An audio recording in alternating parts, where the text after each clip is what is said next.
یہ بتا دیں کہ اب یہ جو رہائی فورس ہے بھائی، اس کے معاملے پہ میں نے ایک ٹریل چلوائی کچھ رہنماؤں کی گفتگو، اس میں کیا ہو رہا ہے؟ بیرسٹر گوہر اس کے حق میں نہیں ہے، بیرسٹر گوہر اس کے حق میں کلیئر کرتا ہوں، اس کو چھوڑیں آپ، کہ رہائی فورس ہر صورت بنے گی، ٹھیک ہے، پہلی بات انرولمنٹ کا طریقہ کیا ہے اس کا؟ وہ اس لیے بنے گی کہ اسٹریٹ موومنٹ کے تناظر میں ہی رہائی فورس کا اعلان ہوا ہے. اچھا، اور اسٹریٹ موومنٹ کی جو ذمہ داری ہے وہ عمران خان صاحب نے سہیل افریدی صاحب کی ذمہ داری لگائی ہوئی. انہوں نے کہا تھا رہائی فورس بنانا؟ نہیں جی، اسٹریٹ موومنٹ کی بات کر رہا ہوں. اسٹریٹ موومنٹ کو جس طریقے سے سہیل افریدی صاحب نے لیڈ کیا سندھ، پنجاب اور خیبر پختونخوا میں، آپ نے دیکھا ہوگا جس قسم کی میس موبلائزیشن ہوئی، تو اسٹریٹ موومنٹ کے تناظر میں سہیل صاحب یہ سمجھتے ہیں کہ رہائی فورس عمران خان صاحب کی رہائی میں ایک مثبت رول پلے کر سکتی ہے، ایک اہم رول پلے کر سکتی ہے، تو انہوں نے اعلان کر دیا ہے. اب نام کا ایشو ہے تو پولیٹیکل کمیٹی 2 میٹنگز ہو چکی ہیں. نہیں، نام کو چھوڑیں، یہ کرے گی کیا؟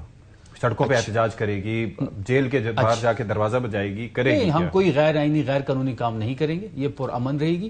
یہ جو فورس ہوگی، جو بھی عمران خان صاحب کی رہائی کے بارے میں جو بھی لائے عمل دیا جائے، چاہے احتجاج ہو، چاہے مذمت ہو، چاہے روڈوں پہ آنا ہوا، تو یہ فورس اسے صف اول میں ہوگی. ٹھیک ہے. اختیار علی خان صاحب، مطلب میں نے شروع میں ابتدائی میں آپ نے سنو گی گفتگو، اب کوئی کلیئرٹی آئی؟ انہوں نے کہا کہ چونکہ اسٹریٹ موومنٹ کی ذمہ داری سہیل آفریدی کے پاس تھی، اس لیے وجہ طور پہ انہوں نے اعلان کیا سپریم کورٹ کے باہر، اور شاید یہ وجہ کسی کو پتہ نہیں ہے. سب سے پہلے تو یہ میرے خیال میں کوئی بھی فورس، کوئی بھی اسٹریٹ موومنٹ، کوئی بھی تحریک چلانا، یہ ایسا ہی ہے کہ آپ نے اپوزیشن لیڈر کو، محمود خان اچکزئی صاحب کو، اور سینٹ میں اپوزیشن لیڈر علامہ راجہ ناصر عباس صاحب کو اپنے ایک سائڈ پہ پھینک دیا ہے.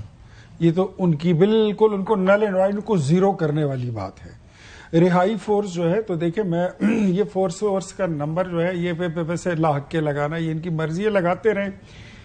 خود ان کی پارٹی اس وقت دہائی فورس بنی ہوئی ہے، اور ٹائیگر فورس آلریڈی یہ پہلے بنا چکے ہیں. وہ ٹائیگر فورس کہاں کھڑی ہے؟ اگر آپ نے اپنی جماعت کو منظم کرنا ہے تو کریں، لیکن کسی فورس کا جو ہے، اگر آپ اعلان کر کے نا لوگوں کو انگیج کرنا چاہتے ہیں، وہ آپ کی مرضی. لیکن ایک بات یاد رکھیں، جی جی، کسی بھی فورس، کسی بھی جتھے، کسی بھی لشکر کا ایسا کوئی تاثر نہیں جانا چاہیے کہ یہ مسلح و آتشین اسلحہ ہوں گے، ان کے پاس کوئی اسلحہ ہوگا، کوئی ایسی فورس بنائے، ایسی کوئی چیز جو ہے، اس کی کوئی گنجائش نہیں ہے. باقی آپ اپنی جماعت کو کریں، جو بھی کریں.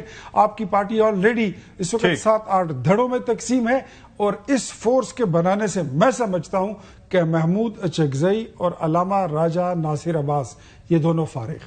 چلیں، بہت شکریہ آپ کا جناب اختیار علی خان صاحب. شفیع جان صاحب.